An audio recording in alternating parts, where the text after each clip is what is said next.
Hello， 各位朋友，大家好，是我你们的主播台湾耳男。今天这部影片呢，我们要来接续上一个老实说系列的内容，要来更深入的讲解亚历山大这个角色的一些操作技巧。好，那么也很幸运的呢，我们跟米宝拿到了官方投稿活动当中精选的 SGA 攻略哦。那么根据米宝这边的讯息呢，说这名玩家是一名匿名玩家哦，看来是个万中无一的练武奇才啊。那我们今天就来看看这个玩家到底帮我们汇整出了什么样子的 SGA 的详细攻略。那么在这个攻略当中呢，我也会加上一些我自己使用这个角色下来的个人见解。好，那我们就话不多说，影片启动。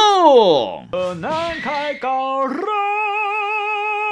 爽就站起来啦！点进来看这部影片的你呢，如果你使用的装置是移动装置版本的，别忘了在下方帮我热推一下，让更多人都可以看到这部影片哦。那我目前呢打了100场，胜率是66%。各位看到这个画面，我知道你一定会想说，胜率66%也太低了吧？你这个主播这样讲有说服力吗？各位先不要急着离开哦。我在这个100场的场次当中呢，我做了非常多的实验。在上一次的老实说系列呢，我前50场的胜率呢是70%。那么在到了100场之后呢，为什么掉了4% 呢？原因是因为我大约在70几场的时候，把这个角色呢直接强化重置了。那么我在这边可以负责任的跟大家说你如果要玩亚历山大这个角色，请你一定要满强化。我跟大家说，这个角色满强化跟零强化是完全不同等级的角色。零强化超级铁，中投也铁，3分也铁，尤其是3分真的是铁到不行啊！所以在这边强烈的建议大家，如果你个人真的针对 SGA 这个角色有爱，那么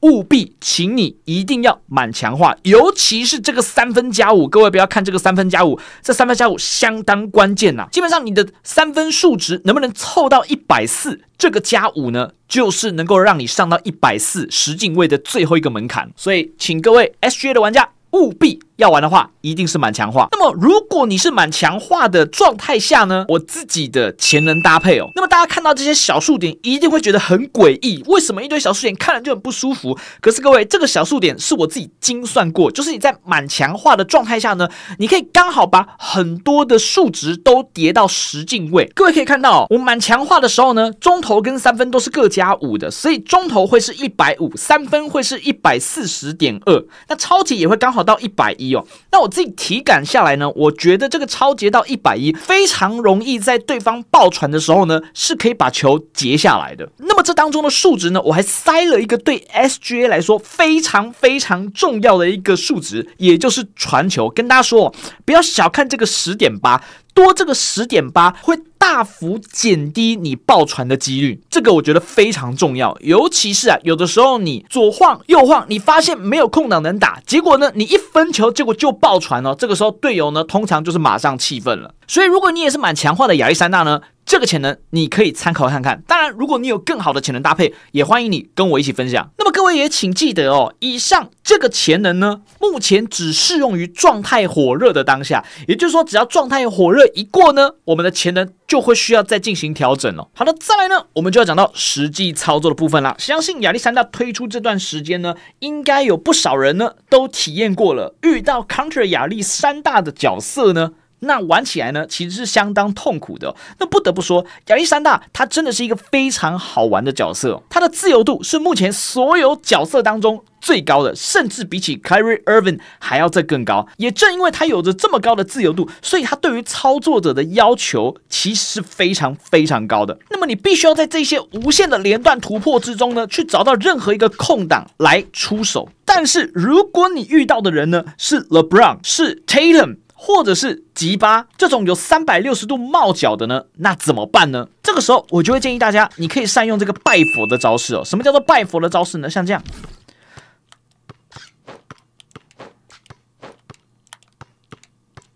这种拜佛的招式。这种拜佛的招式呢，好像要合球要投篮，但是在虚晃出去的这一个操作呢，我觉得是非常重要的。我自己在操作下来呢，我觉得很多时候这些人因为他盖帽很强，所以他非常想要帽你。那么这个情况下呢，我认为你就可以合理的去利用这个盾拜骗起来之后呢，再去左晃右晃来进行出手。再来呢，这个角色绝对不要去追求3分。如果你玩这个角色要追求3分的话，那我跟你说，你玩起来会非常痛苦哦，因为你上去巅峰超距之后，对方只要有协防意识的，你的3分几乎是非常难出手的。如果说你真的要打3分的话呢，你可能可以利用大招这个顶出去来打3分。可是啊，在上去的排位呢，你就会发现所有人他大概去计算一下你的能量，就知道呢，你是要来打3分了。所以呢，你就会发现全部人都开始围着你。这个时候，你如果还硬打3分的话，那我跟你讲，你绝对是被踩烂。尤其是 SGA 他的大招呢，我从来是没有看他被踩到干扰的时候还会进了。其实很多人不知道为什么都不是很喜欢用大招之后的突破。其实大招之后的突破，我真的觉得也是蛮好拿分的。像这样一顶完之后再出去，这个其实是非常好拿分的。尤其是全部人都知道要去守你后仰，大家都会往外面踩的时候，这个时候你突然给他撞一下，然后直接往里面鬼切上篮。我跟你讲，这个真的是所有人都防不胜防啊！所以各位记住，大招绝对不要只用来射后仰3分。我觉得有的时候呢，像这样适当的打2分也是相当重要的。从一个人他用 SGA 的大招，就会知道这一个人玩 SGA 的等级大概是在 T0 还是1、2、3、4哪一个等级了哦。那么你最常见的 SGA 的大招呢，就是长这样子，顶出去之后3分出手，这个就是最常见、最容易被踩干扰，也最容易被队友气愤的 SGA 哦。那么再强一点 SGA 就会怎么做呢？他会把他所有的大招指令呢加在他的每一个突破动作当中。那么再更强一点的 SGA 会怎么做呢？他会在突破动作之后呢，把对方顶开之后呢，直接再打一个后撤步，就像这个样子。他会把雷霆对抗呢当成是一个组合技能在用哦。那么这个我觉得就是亚历山大最重要的一个招式。如果你用了雷霆对抗，你只是去做后仰的话呢，那么真的很可惜。这个雷霆对抗可以衍生出非常多种不同的突破招式。那么像我自己呢，就很喜欢用，大概在这个距离的时候，打到中锋会出到奇效，至少呢，这是确认你可以稳稳拿下2分的方式。所以记得看完这部影片呢，绝对不要雷霆对抗完只会接后仰啦。再来，我们就要讲到这个角色它的突破机制哦。你可能会在 YouTube 或者是哔哩哔哩上面看到有很多直播主们在秀亚历山大的连招，但我不得不说啊，你学这些连招呢，对亚历山大这个角色来说其实是没有用的，因为亚历山大这个角色他非常吃你的观察能力，你所要做出判断的时间呢，都只有大概0点几秒而已。像你有这个蓝光，你就要马上去判断说，你到底应该往左还是往右打哦。所以呢，不用去学什么特定的组合连招，因为你如果学了连招，你会把自己的突破变得公式化。接下来在突破的时候有哪些重要的技巧呢？第一个最重要的就是你必须要在突破的过程当中呢，去发动这个蓝光的状态。但是要特别注意一件事情，不是你有蓝光就无敌哦。那这个时候大家就可以去看到亚历山大的技能说明当中呢，这个空隙猎手啊，你在2秒内面对对位防守人受干扰范围呢是大幅减少，在2秒内。不管是非对位防守人或者是对位防守人受干扰范围都是大幅减少的。也就是说，你在发动蓝光之后，你必须要控制在2秒内把球丢出去，所以其实时间是非常短的哦。基本上啊，我觉得大概是在你第一次闪完蓝光之后的2次突破内，你要把球丢掉。那么还可以注意一件事，就其实啊，你在越靠近篮筐的时候，你的干扰范围是会缩得越小的。也就是说啊，很多时候你站在外线其实是更容易被踩到干扰。那么你站在里面呢，去进行各种突破的动作也好啊，这个时候对方其实是很难踩到干扰的。所以我觉得 SGA 它的甜蜜区呢，其实不是在3分线外，而是在这个3分线内到4到5米的这个位置，甚至在里面一点才是它的进攻甜蜜区哦。好，再来呢，我们就要跟各位来分享我个人认为啊，在亚历山大它的突破过程当中几个相对好用的突破。那么我们所谓的好坏的标准呢，就是它的突破的速度跟它突破的距离。那么第一个当然就是它的转身啦。那么它的转身呢，2种情况下可以发动。第一个就是当你在发动的时候瞬间往反方向拉，这个就是第一个。那么第二个呢，就是在你发动这个之后呢，再扣一下然后再拉出去的这一个，它会需要一点微操的技巧。它是在你第一段突破完之后呢，扣一下方向键，按下后，这个时候呢，你再去往同一个方向突破，它就会是触发这个转身，像这样子。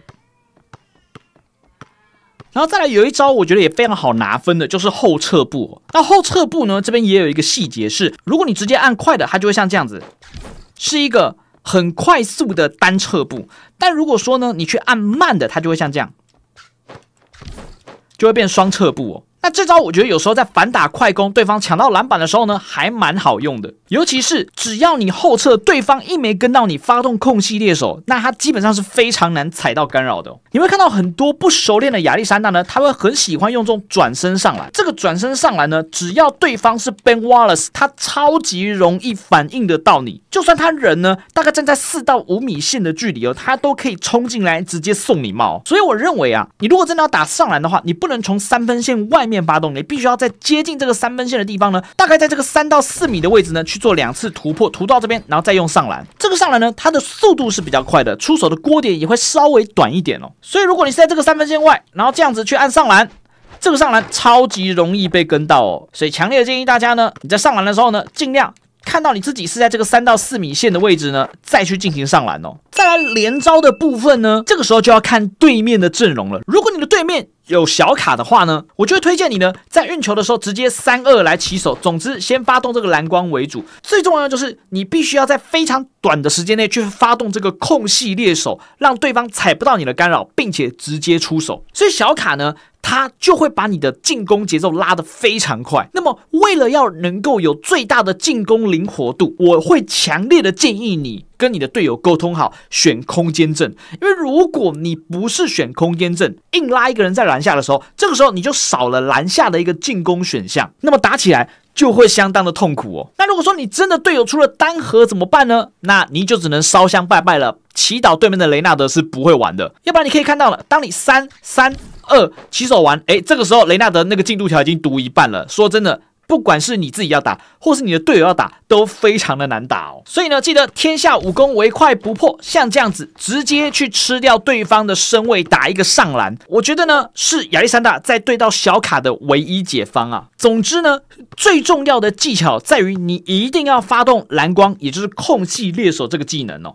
好，再来呢，我们就要来讲到这个角色防守最重要的技能。这个在我之前的老实说系列的影片当中，其实也有讲，就他只要在对手接球后的2秒内呢，他的盖火锅范围是大幅增加的，那么角度也会增加到240度。那就可以去 counter 一些接球进攻角，比方说 Booker 啊，或者是 Curry 啊。但 Ray Allen 的话呢，我觉得如果你要盖下来，不如你扣加速去踩他干扰是比较实际的做法哦。对上 Ray Allen 的话呢，你一定要跟你的队友沟通好，尤其是这个轮转加速啊，你可以看到说，开个加速，快点帮我，我可以开加速。这个时候去追到 Ray Allen 会真的比较好追哦。好，那么以上呢就是我整理出来我自己的一些个人见解，以及这名匿名玩家的投稿攻略啦。当然，如果你有任何想要分享的关于这个角色的一些使用技巧，也欢迎你在下方留言，可以跟大家分享哦。如果你呢也想入坑这个角色的话呢，我认为这个角色的强度是绝对有的，但是它也直接反映了操作者的观察能力以及操作强度哦。那么这个角色呢，真的超级好玩哦。但是能不能用得好呢？这个就真的看你个人造化咯。好，那么以上就是今天这部影片的所有内容了，感谢各位朋友的收看，我是谭婉南，我们下部影片见，大家